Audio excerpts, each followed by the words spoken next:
Sabana. Are you ready? Kicau, kicau, kicau mania. Kicau, kicau, kicau mania.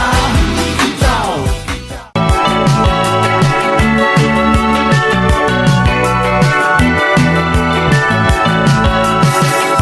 The world is ending and I haven't said goodbye. It's so surprising that I suddenly. Di sini kami sedang melakukan kegiatan observasi dan praktikum di lahan budidaya ubi jalar. Di sini kita sudah izin untuk mengambil sampel tanah ubi jalar untuk melakukan pengamatan pada keadaan tanah serta teknik penanaman yang digunakan pada lahan tersebut. Tanaman ditanam menggunakan sistem bedengan agar drainase air lebih baik dan pertumbuhan akar menjadi optimal. Pada kegiatan ini, kami juga melihat adanya beberapa gulma di sekitar tanaman yang dapat mengganggu pertumbuhan sehingga perlu dilakukan penyiangan secara rutin.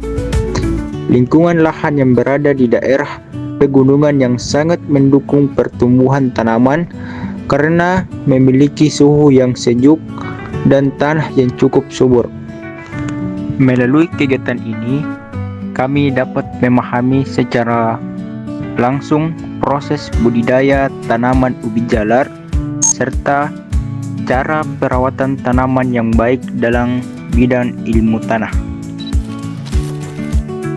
Berdasarkan hasil pengamatan kami di lapangan, jenis tanah pada lahan ini termasuk tanah yang gembur dan cukup subur sehingga cocok untuk budidaya ubi jalar.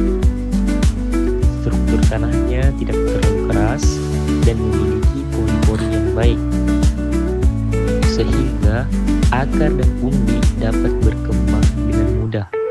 Selain itu, tanah pada lahan ini mampu menyimpan air dengan cukup baik tetapi tetap memiliki drainase yang lancar. Kondisi tersebut sangat mendukung pertumbuhan tanaman ubi jalar karena umbi dapat berkembang dengan optimal di dalam tanah.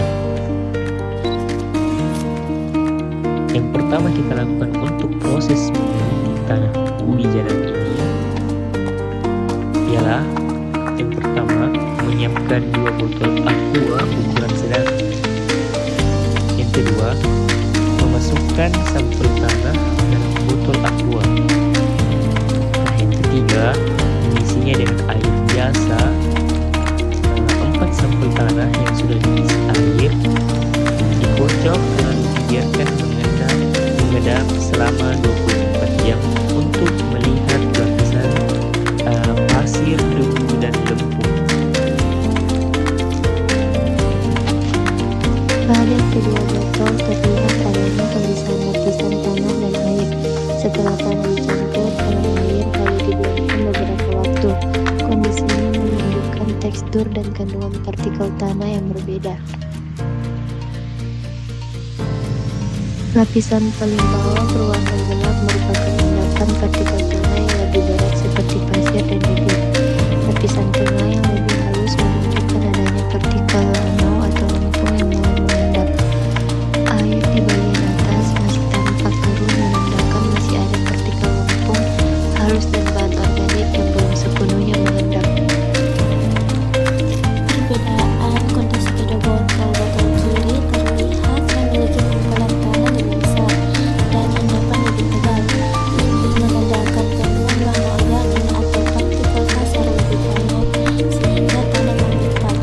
Botol kanan endapannya lebih halus dan merata. Hal ini menunjukkan tekstur tanah cenderung lebih lembut dengan partikel halus yang lebih dominan. Secara umum, percobaan ini digunakan untuk mengamati tekstur tanah dan proses sedimentasi tanah di dalam air. Semakin cepat mengendap, biasanya partikel tanah semakin besar dan berat.